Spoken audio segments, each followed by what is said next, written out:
throw some light on how technology is going to drive the office of 2020? I think this topic in itself is quite huge, right? Especially talking about digitization.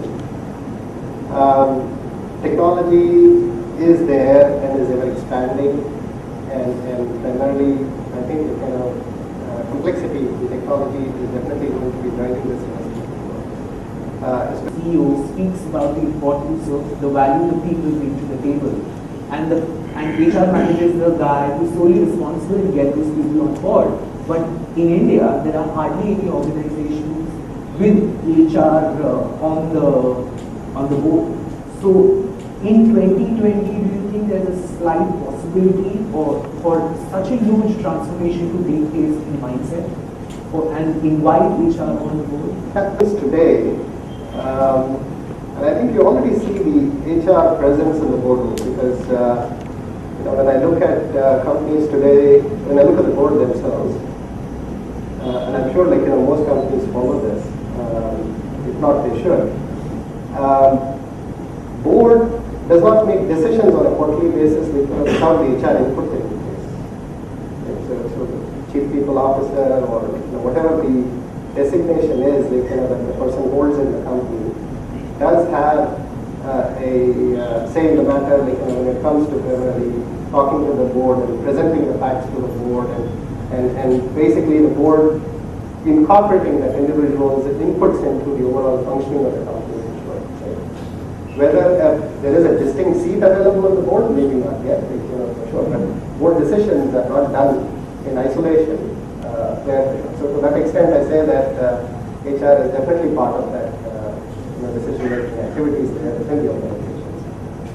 Secondly, in terms of embracement, I would say that the pace at which the corporate India is primarily embracing changes has definitely happened over a period of time. And I think if we don't, then I think we'll always be one step behind there for sure. Whether the corporate India is currently doing it, I would want to say yes, because that's what I've been seeing and hearing from my colleagues, from my own organization, from my perspective and things like that. And I think if you don't do it, then it's a question of survival. Well, one more pertinent issue that was raised by Professor was about what would drive millennials in 20. And a lot of privatization happened.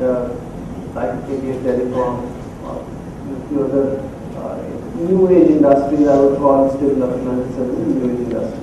And it is facing one of the challenges of young being young. People didn't have enough talent, so a lot of young people were given. For example, I was part of a bank, and when private bank came up, they couldn't really hire people from public sector banks. So they picked up engineers, gave them 1 year of training, and made them branch managers. Now, unheard of concept, but they had no really choice. If they had to put up 500 branches, where do you get 500 branch managers from?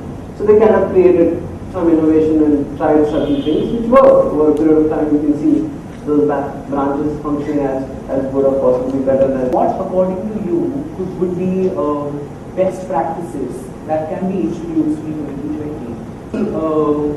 Sort of over-exaggerated in Indian organizations, the whole 360-degree feedback format of appraisals. A lot of, when I interview a lot of CEOs and HR managers, they harp a lot about 360-degree feedback. But when it comes to the appraisal process, I do not think Indian organizations are so willing to put the boss at the receiving end of the stick and make the employees say, "Why appraise your boss?" So, what do you think would be certain best practices that would govern the workplace in the future? See, honestly, I don't know. I will tell you that. Because the problem is, I don't know what is the big deal about millennials. To be honest, if we talk about it, we talk about Gen Y. We are not doing Workplace 2020 because I want to retain millennials. We are doing it because we believe that is what the workplace is going to be based on advances we have made today on technology, on practices, on the way of thinking to get the most amount of productivity out of the workforce. So to me, I look at it the other way around. It's not frankly, there are 2-3 aspects that have not changed. Ultimately, you still have to work. You may be a millennial, right? The second thing is you still have to eat. So you need to earn the money. You may be excited by executive education and other good, obviously important aspects, which were important aspects earlier also, to be honest. I mean, my father was not exactly only engaged because he earned money. There were other things that were happening. What is that one change you would like to see? Well, I think the only word that comes to my mind is the greater flexibility.